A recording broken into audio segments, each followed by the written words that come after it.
सबको जय मसीह की। Praise the Lord. Supernatural power of God, परमेश्वर की अलौकिक सामर्थ भाग 3 में पार्ट 3 में आप सबका स्वागत है। और बहुत धन्यवाद जो लोगों ने भाग 1 भाग 2 देखा है। अगर आपने नहीं देखा, इसका पार्ट 1 पार्ट 2 प्लीज़ ज़रूर देख लें। ये एक बड़ी ख़ास सीरीज़ है जिसके द्वारा आपको बहुत आशीष मिलेगा, ब्लेसिंग मिलेगा। और मैं विश्वास करता हूँ आप हमारे इस प्रोग्राम को देख रहे हैं, आपने हमारी सीरीज़ को देखा है और ज़रूर आपने शेयर भी किया होगा ताकि आपके मित्र, दोस्त लोग और दूसरे लोग भी इसके द्वारा ब्लेसिंग पा सके। अब भाग 3 में से बढ़ने से पहले थोड़ा सा पार्ट 1 और पार्ट 2 को मैं 1-2 मिनट के अंदर बताना चाहूँगा। पार्ट 1 में हमने देखा कि जब परमेश्वर ने आदम को बनाया था, परमेश्वर ने उसको अलौकिक सामर्थ दिया था, वो परमेश्वर को जानता था, वो परमेश्वर के साथ चलता था। लेकिन पाप के कारण क्या हुआ, मनुष्य अलौकिक शक्ति, परमेश्वर की सुपरनैचुरल पावर भी गवा बैठा। और इतना ही नहीं, वो परमेश्वर का ज्ञान भी उसके अंदर नहीं रहा। और धीरे धीरे देखते हैं कैसे मनुष्य भटक गया और कैसे मनुष्य इन 2 चीज़ों को हासिल करने के लिए कोशिश करना शुरू हो गया। कुछ पीढ़ियों के बाद हम देखते हैं। और लेकिन क्या हुआ, मनुष्य परमेश्वर के पास नहीं पहुंच पाया क्योंकि वो सही मार्ग को समझ नहीं पाया। और हम देखते हैं कैसे, दूसरी बात हमने देखी थी कि हर एक मनुष्य के अंदर अलौकिक शक्ति पाने की चाहत है।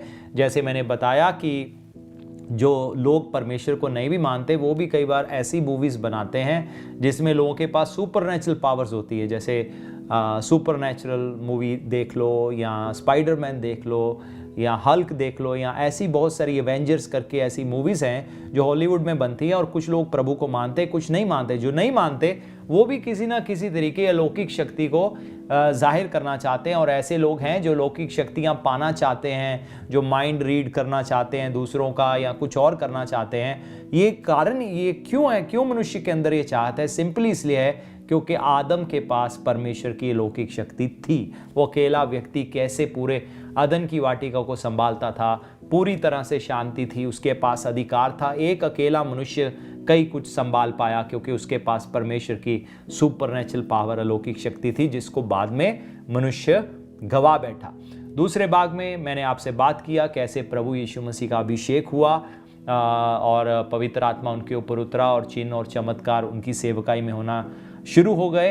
और पवित्र आत्मा प्रभु यीशु मसीह को क्यों चाहिए था? इसीलिए नहीं चाहिए था क्योंकि वो कमज़ोर थे, इसलिए अब चाहिए था। क्यों? क्योंकि प्रभु ने अपने आप को परमेश्वर के तुल्य नहीं रखा। बाइबल में लिखा है फिलिप्पियों 2 अध्याय, यीशु कौन है? वो शब्द है जिसके सारे द्वारा सारी दुनिया रची गई। सो प्रभु यीशु मसीह अपने आप में ही बहुत शक्तिशाली हैं।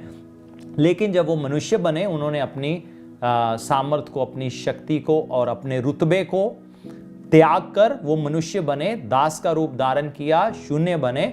लेकिन फिर हम देखते हैं 30 साल की उम्र में अब पवित्र आत्मा आया, उनके ऊपर उतरा, उनका अभिषेक हुआ, उन्होंने कहा परमेश्वर का आत्मा मुझ पर है। और फिर हम देखते हैं कैसे प्रभु यीशु मसीह भला करना शुरू हो गए। तो भाग 2 में आप इसके बारे में ज़रूर देखें। अब हम जाएंगे पार्ट 3 में कि कैसे परमेश्वर हमें इस्तेमाल करना चाहते हैं। तो मैं 2 आयतें जो मैंने पिछले भाग में भी बोला, वो मैं उससे शुरुआत करना चाहूँगा। वो है प्रेरितों के कार्य, उसका पहला अध्याय 8वीं आयत, एक्ट्स चैप्टर 1 वर्स 8। यहाँ लिखा है, परंतु जब पवित्र आत्मा तुम पर आएगा तब तुम सामर्थ पाओगे, यरूशलेम और सारे यहूदिया, सामरिया में और पृथ्वी के शोर तक मेरे गवाह होगे। तो यहाँ पर परमेश्वर के अभिषेक के बारे में लिखा है, पवित्र आत्मा के बारे में लिखा है। जब पवित्र आत्मा ऊपर आएगा, परमेश्वर का अभिषेक, परमेश्वर की डिवाइन एबिलिटी, परमेश्वर की काबिलियत हमारी जिंदगी के ऊपर उतरेगी, ताकि इस पृथ्वी पर रहते हुए हम वो सब कुछ कर सके जो प्रभु यीशु मसीह को करते हुए देखा, और उनसे बढ़कर इसलिए क्योंकि यूहन्ना रुचि सुसमाचार 14 अध्याय और 12 आयत में प्रभु ने कहा, मैं तुमसे सच सच कहता हूं कि जो मुझ पर विश्वास करता है, ये काम जो मैं करता हूं वह भी करेगा, वरन इससे भी बड़े काम करेगा, क्योंकि मैं पिता के पास जाता हूं। तो यहां पर हम प्रभु यीशु मसीह कहते हैं, जो मुझे तुमने मुझे करते हुए देखा, तुम उससे बढ़कर करोगे। जब प्रभु का आत्मा हमारे ऊपर उतरता है, परमेश्वर का अभिषेक हमारी जिंदगी के ऊपर उतरता है, हम भी वो काम करना शुरू हो जाते हैं जो प्रभु यीशु मसीह ने किए, बल्कि उनसे भी बड़े बड़े काम हम करना शुरू हो जाते हैं। तो ये परमेश्वर का एक वायदा है। बाइबल में हम बहुत सारे लोगों के बारे में पढ़ते हैं जो परमेश्वर की सामर्थ में चले, जैसे कि मत्ती रचित सुसमाचार 10वां अध्याय 38 आयत में प्रभु यीशु मसीह जब अपने चेलों को भेजते हैं, यहाँ क्या लिखा है, बीमारों को चंगा करो, 10 का 8 में कहते हैं, क्योंकि प्रभु यीशु मसीह इस समय उनको अपना नाम दे रहे थे। अभी उन्होंने अभिषेक नहीं पाया था, लेकिन उनके पास प्रभु यीशु मसीह का नाम था, जिस नाम में अधिकार था कि बीमारियां झुक जाएंगी, रोगी चंगे हो जाएंगे, दुष्ट आत्मा से आजाद हो जाएंगे। तो प्रभु ने क्या कहा, बीमारों को चंगा करो, मरे हुओं को जिलाओ, कोढ़ियों को शुद्ध करो, दुष्ट आत्मा को निकालो, तुमने मुफ्त में पाया है मुफ्त में दो। इसके लिए कोई फीस नहीं लगता, इसके लिए कोई पैसे नहीं किसी को देने पड़ते, ये मुफ्त में है, ये विश्वास के द्वारा हम प्राप्त करते हैं। हाँ, हम प्रभु के कामों में संयोग देते हैं ताकि परमेश्वर का कार्य चलता रहे, क्योंकि परमेश्वर के कार्यों के लिए बहुत सारे खर्चे होते हैं। तो मैं आपसे रिक्वेस्ट करना चाहूँगा, अगर आप हमारी सेवकाई के साथ खड़े होना चाहते हैं तो एक प्रार्थना में खड़े हों और एक हमारे सहयोगी बन जाएं। जैसा इस समय स्क्रीन पर आप देख सकते हैं हमारी बैंक डिटेल्स, कृपया हमें सपोर्ट करें, हमारी मिनिस्ट्री को फाइनेंशियली सपोर्ट करें। परमेश्वर ने एक बहुत बड़ा मकसद, एक बहुत बड़ा दर्शन दिया है और हमें विश्वास है जब आप लोग हमारा सहयोग देंगे और प्रभु भी हमारे साथ है, हम इस कार्य को पूरा कर सकेंगे। तो ये जो बैंक डिटेल्स हैं ये हमारे सिर्फ इंडियन बैंक्स के लिए हैं, और अगर आप किसी और रीति से पैसे भेजना चाहते हैं तो आप हमसे संपर्क कर सकते हैं उन नंबर्स पर जो नीचे दिए गए हैं। यहाँ पर फिर हम देखते हैं मत्ती रचित सुसमाचार 10वां अध्याय और 8वीं आयत में प्रभु ने कहा, बीमारों को चंगा करो, मुर्दों को जिलाओ, कोढ़ियों को शुद्ध करो, दुष्ट आत्मा को निकालो। सो हम देखते हैं कैसे प्रभु ने अब अपने चेलों को भेजना शुरू कर दिया, क्योंकि जैसे मैंने आपको बताया पहले भाग में, अगर नहीं देखा ज़रूर देखें, उसमें मैंने बताया था कि कैसे परमेश्वर ने मनुष्य को अपने स्वरूप, अपनी समानता में बनाया और कैसे आदम के पास भी परमेश्वर की अलौकिक सामर्थ्य थी, सुपरनेचुरल पावर थी। वो सिर्फ नेचुरल चीज़ों पर डिपेंडेंट नहीं था, जैसे मैंने पहले भाग में बताया प्रभु यीशु मसीह ग्रेविटी पर डिपेंडेंट नहीं थे, वो पानी पर भी चले। प्रभु यीशु मसीह फिर हम देखते हैं जब 40 दिन मुर्दों में से जी उठने के बाद 40 दिन पृथ्वी पर रहे और कैसे वो आकाश में उठा लिए गए, तो ग्रेविटी उनको रोक नहीं पाई। तो सुपरनेचुरल हम यहाँ पर देखते हैं। तो परमेश्वर की चाहत थी उनके लोग सुपरनेचुरल पावर ऑफ गॉड में मूव करें। यहाँ पर बाइबल में ये भी देखते हैं, फिलिप एक जगह से जब उसने खोजे को बपतिस्मा दिया, एक जगह से दूसरी जगह एकदम से ट्रांसपोर्ट हो गया। उससे पहले हम देखते हैं कैसे वो खोजा जो जा रहा था एकदम से उसके पास पहुंच गया, तो ज़रूर वो तब भी ट्रांसपोर्ट हुआ। यहाँ बड़ी तेजी से भाग कर आया, परमेश्वर ने उसका स्पीड बढ़ा दिया, लेकिन हम देखते हैं कैसे वो अलौकिक शक्ति में चला। तो परमेश्वर की ये चाहत है, ये नेचुरल है कि एक बलीवर भी परमेश्वर की अलौकिक शक्ति में चले। सो परमेश्वर की अलौकिक सामर्थ आप सब लोगों के लिए है। तो यहाँ पर प्रभु यीशु मसीह ने कहा, बीमारों को चंगा करो, मरे हुओं को जिलाओ, कोढ़ियों को शुद्ध करो, दुष्ट आत्मा को निकालो, तुमने सेंत पे पाया है, सेंत में दो। फिर उसके बाद मरकुस 16 का 15 में लिखा है, उसने उनसे कहा, तुम सारे जगत में जाकर सारी सृष्टि के लोगों को खुशखबरी का प्रचार करो। विश्वास करने वालों में ये चिन्ह होंगे, वे मेरे नाम से दुष्ट आत्माओं को निकालेंगे। मार्क चैप्टर 16 वर्स 15 में पढ़ा, अब हम 17 पढ़ रहे हैं और फिर वर्स 18 भी पढ़ेंगे। विश्वास करने वालों में ये चिन्ह होंगे, वे मेरे नाम से दुष्ट आत्माओं को निकालेंगे। साइंस से सुपरनेचुरल एक नॉर्मल है एक बिलीवर के लिए। विश्वास करने वालों में ये चिन्ह होंगे, वे मेरे नाम से दुष्ट आत्मा को निकालेंगे, नई नई भाषा बोलेंगे, सांपों को उठा लेंगे, जहरनाशक वस्तु भी पी जाएं तो भी उनकर कोई हानि ना होगी, वे बीमारों पर हाथ रखेंगे और वे चंगे हो जाएंगे। ये प्रभु की आज्ञा है कि परमेश्वर के लोग परमेश्वर की अलौकिक सामर्थ में चले। ये भी कई आज्ञाओं में से एक आज्ञा है और हम इस आज्ञा को इसलिए पूरा करते हैं, हमें इस पर इसलिए चलना है क्योंकि प्रभु ने कहा अपने पड़ोसी को अपने समान प्रेम करो। तो आज दुनिया के लोगों को नेचुरल तरीके से हो सकता है मदद ना मिल पा रही हो, नेचुरल तरीके से बीमारों से चंगाई ना मिल पा रही हो, लेकिन जब आप परमेश्वर की अलौकिक सामर्थ में चलोगे, जब आप उनके लिए प्रार्थना करोगे, ये नहीं कि प्रभु का कोई खास दास या कोई एक खास व्यक्ति ही ऐसा कर सकता है या एक व्यक्ति के द्वारा ही ऐसा हो सकता है, नहीं, परमेश्वर अपनी कलीसिया को पूरी तरह से सामर्थ दिया है और परमेश्वर एक एक व्यक्ति को इस्तेमाल करना चाहते हैं। इसका प्रूफ मैं आपको देता हूं, हम दोबारा पढ़ेंगे। चैप्टर 2 वर्स 16 में लिखा है, परंतु ये बात है जो योएल भविष्यवक्ता के द्वारा कही गई। सो पतरस अब ये संदेश लोगों को दे रहा है, परमेश्वर का आत्मा कहता है अंत के दिनों में ऐसा होगा, मैं अपना आत्मा सब मनुष्य पर उंडेल दूंगा। सब मनुष्य को परमेश्वर की ओर से अभिषेक मिलेगा, हर विश्वासी को परमेश्वर की ओर से अभिषेक मिलेगा और तुम्हारे बेटे और तुम्हारी बेटियां भविष्यवाणी करेंगे। देखो बेटे बेटियां शामिल हो गए, तुम्हारे जवान दर्शन देखेंगे, तुम्हारे पुरनीय बुजुर्ग भी हो गए, तुम्हारे पुरनीय स्वप्न देखेंगे। वरन मैं अपने दासों और अपनी दासियों पर भी उन दिनों में अपने आत्मा से अंडेलूंगा और वह भविष्यवाणी करेंगे। सो यहां पर हम देखते हैं परमेश्वर अब अपनी पूरी कलीसिया को अभिषेक दे रहे हैं, ताकि पूरी कलीसिया के द्वारा परमेश्वर की महिमा, परमेश्वर की अलौकिक सामर्थ जाहिर हो सके। तो अगर आज आपने प्रभु यीशु मसीह को अपने जीवन में कबूल किया है, प्रभु को अपना मुक्तिदाता कहा है, आपने कहा है प्रभु यीशु मसीह मुझे माफ़ करो, मैंने आपके खिलाफ जाने और अनजाने में बहुत सारे गुनाह किए हैं, मुझे विश्वास है आप इस दुनिया में आए, मेरे लिए मरे और तीसरे दिन मुर्दों में से जी उठे। अगर आपने ये कन्फेशन किया है, नहीं किया, अभी इसी समय कर लें। अभी प्रभु को कहें प्रभु मुझे माफ़ करें, मुझे क्षमा करें, मैंने गुनाह किया है, मुझे नई जिंदगी दे दें। तो यीशु मेरे दिल में आ जाएं, मेरे शरीर को पवित्र आत्मा आप अपना मंदिर बना ले।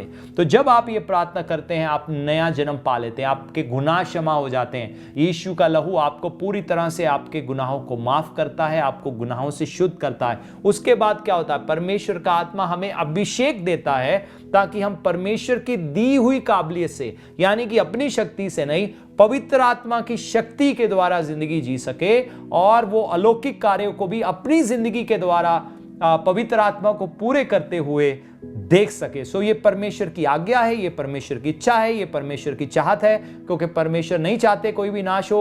और बाइबल में पढ़ते हैं बहुत सारे लोगों ने यीशु मसीह पर विश्वास किया, क्योंकि उन्होंने यीशु को अलौकिक शक्ति में, अलौकिक सामर्थ में चलते हुए देखा।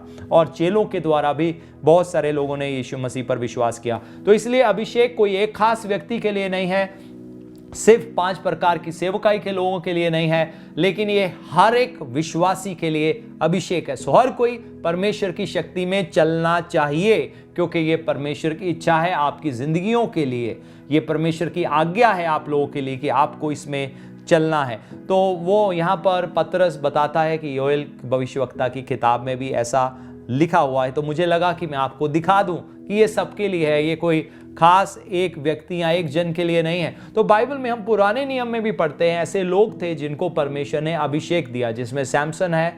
कैसे उसने 200 लोमड़ियों को, फोक्सिस को पकड़ लिया, कैसे उसने गधे के जबड़े की हड्डी से 1000 लोगों को मारा, कैसे दाऊद के साथियों ने बड़े बड़े काम किए, जंगें जीती, युद्ध जीते। और कैसे एलिया और एलीशा को देखते हैं, कैसे उनके द्वारा चिन्ह और चमत्कार हुए। और भी बहुत सारे लोगों को देखते हैं अलौकिक कार्य होते हुए। हारून और मूसा की जिंदगी में हम देखते हैं कैसे अलौकिक कार्य हुए।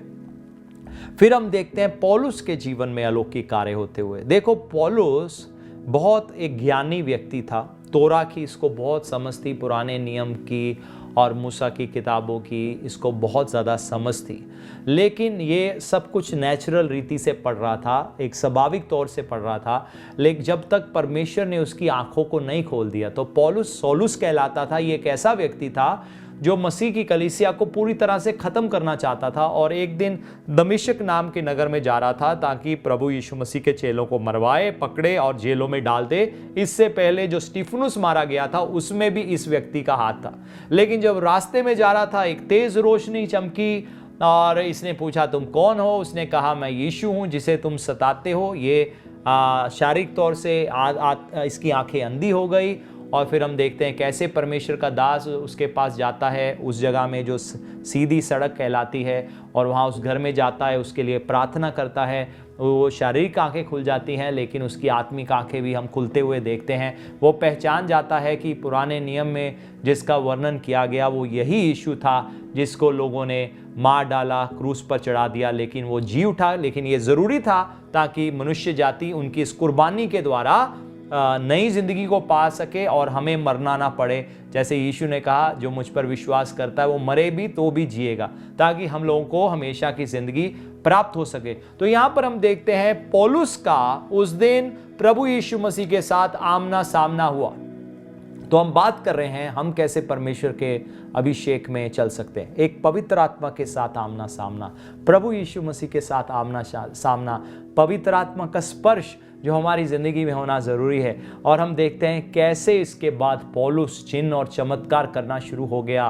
बीमार चंगे हुए, अंधे चंगे हुए, लंगड़े चलना शुरू हो गए। सुसमाचार को इसने सामर्थ के साथ सुनाया, हियाव के साथ सुनाया, और परमेश्वर का वचन इस व्यक्ति के द्वारा पूरे एशिया माइनर में और कई देशों में फैल गया। एक व्यक्ति के द्वारा जब अभिषेक उतरता है वो अद्भुत रीति से कार्य करता है। बिना अभिषेक के हो सकता है एक भी व्यक्ति हमारे द्वारा स्पर्श ना हो, लेकिन जब अभिषेक उतरता है बहुत बड़ी भीड़ विश्वास करती है, दूर दूर तक लोग विश्वास करते हैं। तो जब इसका प्रभु यीशु मसीह के साथ उस दिन आमना सामना हुआ, वो इसकी जिंदगी में परिवर्तन का कारण बना। हम देखते हैं कैसे मूसा परमेश्वर की सामर्थ में चला, जलती हुई झाड़ी वो देखता है और वो जलती हुई झाड़ी में से परमेश्वर उससे बात करते हैं। और उसके बाद हम देखते हैं जब उसका परमेश्वर के साथ आमना सामना हुआ, वो कैसे मिस्र देश में गया और बड़े चिन्ह और चमत्कार होना शुरू हो गए। और हम देखते हैं निर्गमन उसका 33वां अध्याय और 11 आयत में क्या लिखा है मूसा के बारे में। यहोवा मूसा से इस प्रकार आमने सामने बातें करता था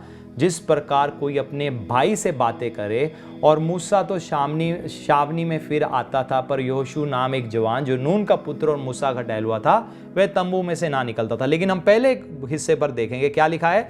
यहोवा मूसा से इस प्रकार बातें करता था। कैसे बातें करता था? आमने सामने। तो मूसा का परमेश्वर के साथ आमने सामने वाला रिश्ता था। पौलुस का परमेश्वर के साथ आमने सामने मुलाकात हुआ। प्रभु यीशु मसीह के चेलों का प्रभु यीशु मसीह के साथ आमने सामने बात हुआ। बहुत सारे लोगों के साथ वो दृष्टांतों में बातें करते थे, प्रकाशन नहीं मिला। चेलों को प्रकाशन मिला, चेलों को वचन में से प्रकाशन मिला। जब वचन खुल जाता है, ये ऐसे है जैसे आपका परमेश्वर के साथ आमना सामना हो गया। ये एक ऐसा कारण था जिस कारण से मूसा सिर्फ इजरायली लोगों को आश्चर्य कर्मों के द्वारा मिस्र देश से निकाल कर नहीं लाया। उसके बाद हम देखते हैं कैसे रोज स्वर्ग से मन्ना गिरता था, कैसे चट्टानों में से, जमीन में से पानी निकल आता था जब पानी नहीं होता था, कैसे मूसा को 10 आज्ञाएं प्राप्त हुई, कैसे वो मिलाप वाला तंबू बनाता है और वो परमेश्वर उसे कहते हैं बिल्कुल वैसा ही बनाना जैसे तूने स्वर्ग में बनते हुए देखा है। तो किस प्रकार से ये कैसे मूसा को ये सारे प्रकाशन मिल गए? परमेश्वर के साथ आमना सामना। इस कारण से वो एक बहुत बड़ा परिवर्तन ला पाया। परमेश्वर भी आज आपके साथ एक आमना सामना करना चाहते हैं। परमेश्वर भी अपने मुख को आपके ऊपर प्रकाशमान करना चाहते हैं। परमेश्वर अपने अभिषेक को अपने आत्मा के आपके ऊपर उंडेलना चाहते हैं। परमेश्वर आपके ऊपर एक बहुत बड़ी रियलिटी बनना चाहते हैं, जहां पर सिर्फ आप आत्मा ही नहीं जानते, लेकिन शारीरिक तौर से भी ऐसे है जैसे आपने पवित्र आत्मा के स्पर्श को अनुभव कर लिया है। ऐसे है जैसे आपने प्रभु यीशु मसीह को देख लिया है। ऐसे है कि जैसे ये परमेश्वर का वचन आपके लिए प्रकाशमान हो गया है, क्योंकि आपने यीशु मसीह को इस वचन में देख लिया है। और जब वचन का प्रकाशन मिलता है तो परमेश्वर की सामर्थ कार्य करना शुरू हो जाती है। वो सब लोग जिनके बारे में बाइबल में पढ़ो, चाहे वो यिर्मयाह नबी हो, चाहे वो मूसा हो, एलिया हो, एलीशा हो, कोई भी ऐसा व्यक्ति जो परमेश्वर के सामर्थ में चला, सामर्थी कार्य हुए, वो इसलिए हुआ क्योंकि परमेश्वर का अभिषेक उनके ऊपर था। उनका कहीं ना कहीं परमेश्वर के साथ एक आमना सामना हुआ।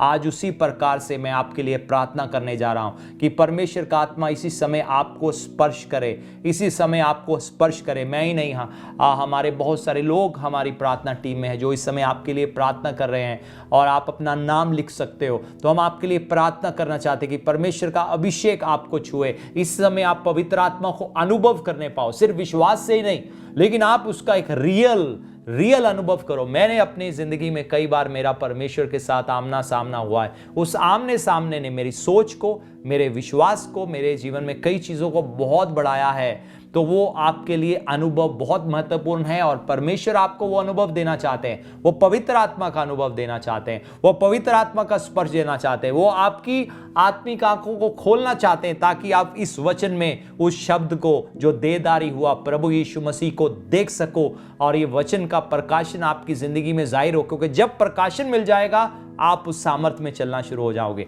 सो आए हम प्रार्थना करें। पिता, मैं प्रार्थना करता हूं आपके लोगों के लिए, यीशु मसीह के नाम से होने दे, आपका सामर्थ्य इनकी जिंदगियों को छुए, इनका जीवन परिवर्तन हो जाए, इनका आज आपके साथ आमना सामना हो जाए, पवित्र आत्मा इनके ऊपर उतर आए, इनको अभी इसी समय यीशु मसीह के नाम से अभिषेक आपका इनकी जिंदगियों के ऊपर उतरे। आपने कहा तुम पर जब पवित्र आत्मा उतरेगा तुम सामर्थ पाओगे, यहूदिया समरिया पृथ्वी के शोर शोर तक मेरे गवाह हो गए। होने दे आपके लोग आपके लिए एक बड़ी गवाही बन जाएं। पिता, मैं आपका धन्यवाद करता हूं सारी बातों के लिए, आपके नाम को महिमा देता हूं और मैं प्रार्थना करता हूं जैसे आपने आज्ञा दिया, बीमारों को चंगा करो, दुष्ट आत्माओं को निकालो।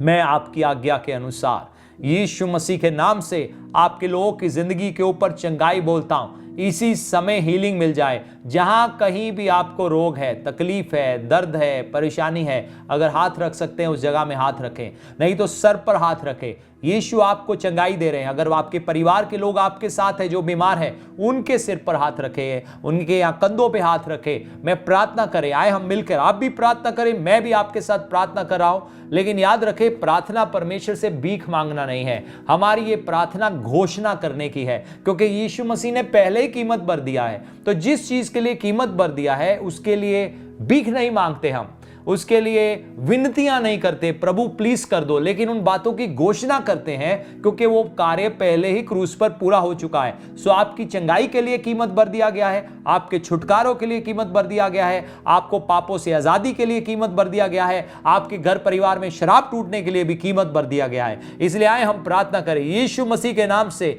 पिता इसी समय आपके ये लोग भले चंगे हो जाएं, सर से लेकर पांव तक जो भी रोग है, बीमारी है, उससे चंगे हो जाएं। मैं आज्ञा देता हूं यीशु मसीह के नाम से, हर दुष्ट आत्मा चुपचाप इनकी जिंदगियों को, इनके जिस्मों को, इनके सोच को, विचारों को छोड़ जाए। जिनको रातों को डरावने ख्वाब आते हैं, बिना बात से डर लगता है, प्रभु जी यीशु के नाम से वो जाते रहे। गुप्त रोग, चाहे औरतें हो, चाहे आदमी हो, चाहे भाई हो, बहन हो, उन सब के ऊपर प्रार्थना करता हूं, गुप्त रोग यीशु के नाम से इसी समय जाता रहे, इसी समय जाता रहे। पिता, मैं चंगाई बोल देता हूं, आपका धन्यवाद करता हूं इस छुटकारे के लिए, इस आजादी के लिए, आपकी आशीष के लिए, आपकी बरकत के लिए, आपके लोगों के लिए आपका धन्यवाद, यीशु मसीह के नाम में, आमीन। मैं विश्वास करता हूं आपने हमारे ये तीनों भागों को देखा है। अगर नहीं देखा तो कृपया ज़रूर देखें, आपकी ज़िंदगी परिवर्तित हो जाएगी। तो उसके साथ साथ हम चाहेंगे आप हमें प्रार्थनाओं में याद रखें और सेवकाई में हमारे साथ सहयोगी बन जाए। जैसे इस समय आप स्क्रीन पर हमारे बैंक डिटेल्स देख सकते हैं। तो अगर आपका इंडियन बैंक है तो आप हम डायरेक्टली हमारे इस बैंक में अपना ऑफरिंग्स, अपने टाइट्स बेच सकते हैं, ताकि परमेश्वर का कार्य चलता रहे, बढ़ता रहे और वो जो आशीषें जो हैं वो आपकी गिनती में भी गिनी जाएंगी। सो मसीह के काम में आप पार्टनर बन जाएं हमारे साथ, ताकि परमेश्वर ने जो हमें कार्य सौंपा है हम मिलजुल कर इस सारे कार्य को हम आगे बढ़ा सके और दुनिया के लिए, देश के लिए और कौमों के लिए हम एक बहुत बड़ी आशीष का कारण बन जाएं। तो अगर आप इस बैंक में किसी कारणवश पैसा नहीं भेज सकते, नीचे 2 नंबर दिए गए हैं, आप उन 2 नंबर्स पे संपर्क कर सकते हैं और वहाँ पर आपको बता दिया जाएगा और किस रीति से आप हमारे बैंक में हमारी मिनिस्ट्री के लिए या मिनिस्ट्री को आप पैसा भेज सकते हैं, ताकि सेवा का कार्य आगे बढ़ सके। प्रभु आपको आशीष दे, बरकत दे। हमारे साथ इसी प्रकार से जुड़े रहें, हमारी शिक्षाओं को सुनते रहें। फेसबुक में फॉलो करें, यूट्यूब में फॉलो करें। हमारा एक चैनल है YouTube, Ritu shahi how worshippers, जहाँ पर बहुत सारे गॉस्पल सॉन्ग्स होते हैं। गॉस्पल सॉन्ग्स को सुनते रहें, प्रभु के साथ बने रहे, आगे बढ़ते रहे। एक बहुत बड़ा भविष्य वहाँ पर ही नहीं लेकिन यहाँ पर भी है। जैसे बाइबल में लिखा है, किसी आँख ने नहीं देखा, किसी कान ने नहीं सुना वो बातें जो परमेश्वर ने अपने प्रेम करने वालों के लिए सोच रखी है। जय मसीह की।